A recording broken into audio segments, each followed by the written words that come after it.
Hello, dear fans, friends, and subscribers. This is your host Ram with you on the cricket show, Cricket Happenings. Uh, as far as this week's cricket was concerned, there's a lot of cricket going on all around the world. We have Australia taking on Pakistan, and Australia absolutely on top. On the going into the fourth day of the first Test match at the WACA in Perth. We're talking about that in greater detail. Other than that, we'll also have a look at what transpired in cricket in the last week, where we had West Indies really showing that T20 power. I mean, they missed out on the.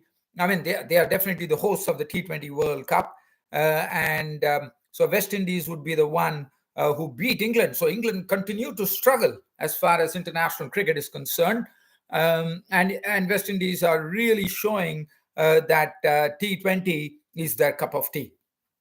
Besides that, we have the other series which is happening, which is I mean, we have New Zealand playing Bangladesh, and you know that New Zealand did a real great act in taming the Bangladesh spinners on their own track when they leveled the Test series 1-1. The focus shifts on to the ODI series, which is starting between New Zealand and Bangladesh. And this is something which is going to be starting in Dunedin in New Zealand.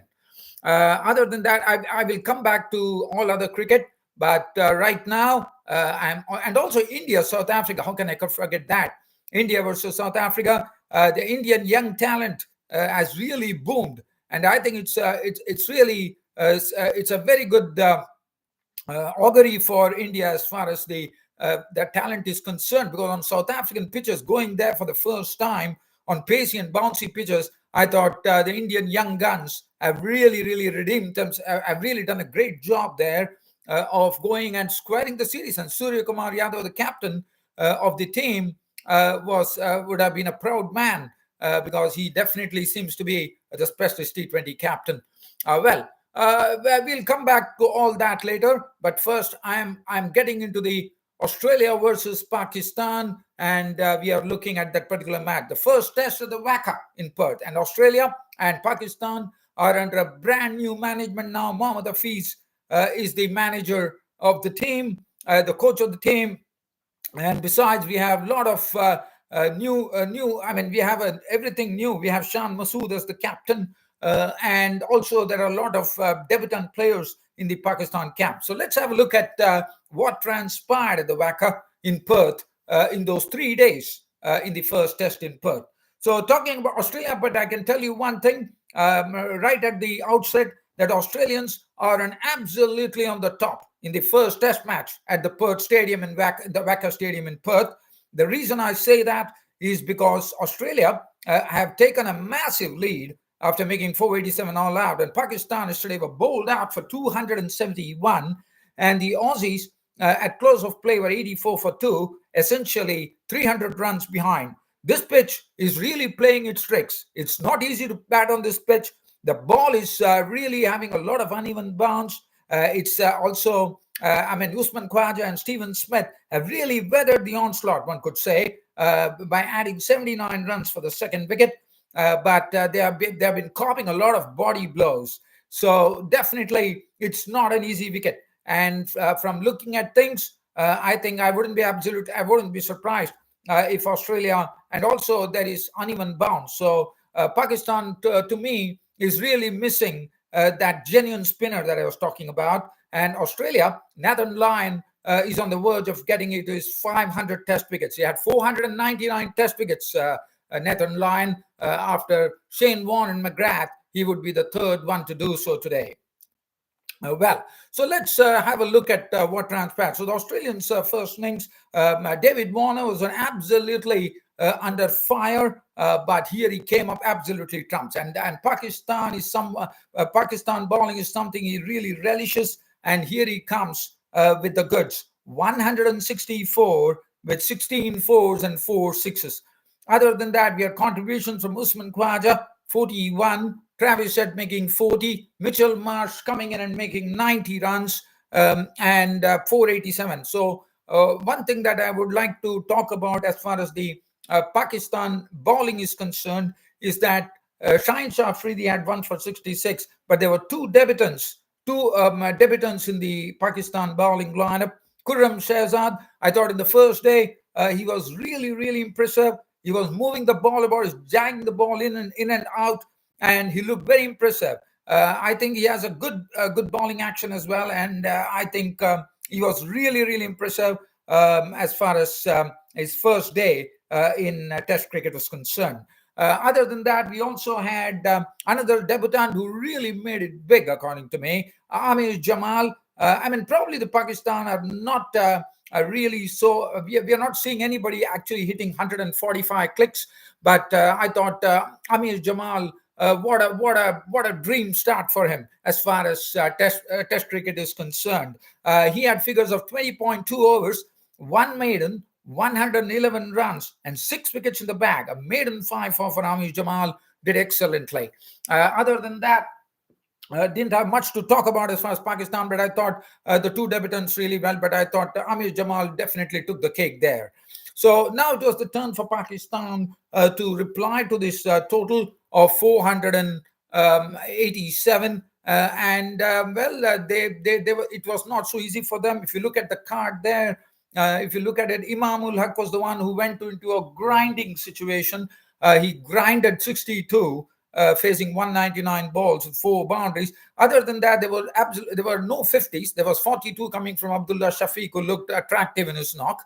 Other Shan Masood, really, I would say he really stamped his intentions right away by playing some beautiful strokes as he took on the Pakistan ball, especially Nathan Lyon right at the beginning.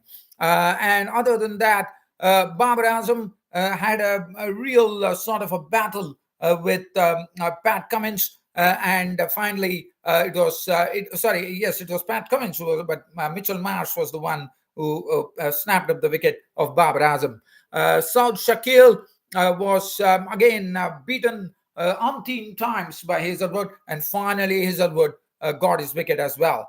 Other than that, we had one sort of an absolutely corker of a delivery from Mitchell Starc, swinging the ball into the stumps as the stumps was played when Sarfraz Ahmed was batting. He was gone for 3 and 271 for Pakistan on the board, definitely giving a massive lead to Australia.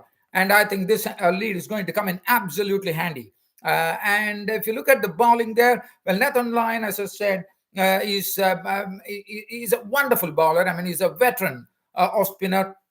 His figures: 24 overs, 3 maiden, 66 runs and 3 wickets. And as I pointed out very, very rightly, with the pace and bounce, I thought Pakistan should have actually gone with a genuine spinner in, because Salman Agha is just a part timer, and I think they are definitely missing, because uneven bounce, the spinners can play havoc here. Yes, this pitch is not easy to bat on, I can tell you now, with Mitchell Starc picking up 2 wickets, 1 to Hazelwood, 3 to Nathan Lyon, Cummins 2, and Mitchell Marsh and Travis Head sharing a wicket apiece. Australia, and then Australia played on the third day, and they lost 2 quick wickets. Khurram Shahzad was among the wicket take, but I wouldn't really credit Khurram Shahzad for that. But David Warner, there were 2 short deliveries which picked up wickets, where David Warner was forced into a pull shot by Khurram Shahzad. He was gone for naught. And Marnus Labuschagne also got a short pitch delivery from Khurram Shahzad, and that was another wicket for Khurram Shahzad. And finally, but as I said, this pitch was not easy to bat on, uneven bounce, and really I thought, becoming a wicket which is becoming much spiteful, one could call, because there's uneven bounce. Usman Khwaja and Stephen Smith has to be absolutely credited for the way they batted, because Amir Jamal and also Shaheen Shah Afridi were trying to bowl bouncers and make I would say take good advantage of the uneven bounce that was on the WACA pitch. But I thought Usman Khwaja and Stephen Smith traded a lot of body blows. And I think one should be giving great credit to Usman Khwaja, who was not out on 34 with one boundary, and Stephen Smith was not out on 43 with three fours and one six. When stumps were drawn for the day on day three, the Aussies were 84 for two, essentially 300 ahead. As I said, Kuram Shahzad was only the wicket taker with two wickets, and I think I can very very clearly see that the writing is on the wall here, because this pitch is not at all easy to bat. There are 2 days left, so the Aussies probably 300 probably. They have to see whether they can get to a probably. I mean, even I mean, I think on this particular track for Pakistan, even scoring 200 is going to be difficult. So I'm expecting a declaration from Australia today on the fourth day, and probably the Pakistanis will be set probably a target of 200 to 250 yard. So it's going to be absolutely interesting, and really a wonderful game of cricket going on at Wacker in Perth, and one can't wait to really have a glimpse of the 4 days play. Well, from here, guys, I'm going to shift my attention. We are going to look at some other cricket as well. As I said, the West Indies England T20. Before that, I would like to talk about the Under 19 Asia Cup. Now, Under 19 Asia Cup has really produced a great surprise, because tomorrow we are going to see two teams clash in the final. It is not India, it is not Pakistan, it is going to be Bangladesh, who is going to clash with United Arab Emirates. And United Arab Emirates, as the first time in an Under 19 Asia Cup, has not made it to the finals of the Asia Cup. And congratulations to UAE. And I think that should be a wonderful game of cricket coming up, Bangladesh versus United Arab Emirates. England tour of West Indies, the T20 series has been really dominated by the West Indians, and West Indies have really shown what is this T20 power that they have. I mean, the aggression that they show, the amount of sixes that they've hit has outnumbered England, what England has hit. And they had, and they're, and one thing I can tell you, that they are under the hands of Darren Sammy. And Darren Sammy, let's not forget, was a part of two World Cup victories for West Indies when he was a player. And, Darren Sammy is someone who always has his heart on his sleeve. So England to the West Indies. So now the ODIs the ODI series are also going on between England and West Indies. I'll come back to that, but the T20 series has totally been dominated by the West Indians. As I said, has been absolutely spanking power coming from the West Indian batting. India tour of South Africa. Now, India tour of South Africa. I think I have to really, really go and credit the Indians, especially the young Indian talent, which is blooming right now, has really shown. I mean, you go to South Africa, it's a pacey pitch, it's a bouncy pitch. It takes some time to actually adjust. I thought the Indian young talent has done exceedingly well to go and actually square the series. One was washed out, as you know. So it was 1-1, and we saw some real talent coming to the fore. And one was really waiting to watch whether the young talent of Rinku Singh, Jitesh Sharma were able to do it. And Rinku Singh has definitely shown that he is someone who is going to be a long player for India in the future, as far as the limited overs version is concerned, because the way he played, he got his maiden 50, and he played magnificently. I mean, I think there's a lot of firepower left in the Indian tank now. Jitesh Sharma is another player who really requires absolutely no sighters. He goes bang on from the first ball itself. He really, throws the kitchen sink at it. And this is how he has been playing. So definitely credit to the Indian young talent to go and what a way for Surya Kumar Yadav. I mean, what a 360-degree cricketer he is. The way he has maneuvered, the way he has played his strokes, leading from the front as a captain with some consistent scores, really shows, he's a real sort of a phenomenon for India. He can hit the ball to any part of the ground. and that is a sort of a big plus. And I think for even for Surya Kumar Yadav, who comes to South Africa under his captaincy, they won. And also, let us understand that this is not the full strength Indian team. It is a not even a half strength because the main players are not playing. So definitely credit to the Indian talent for the way. Even the bowling has been good. Mukesh Kumar has been bowling a good line.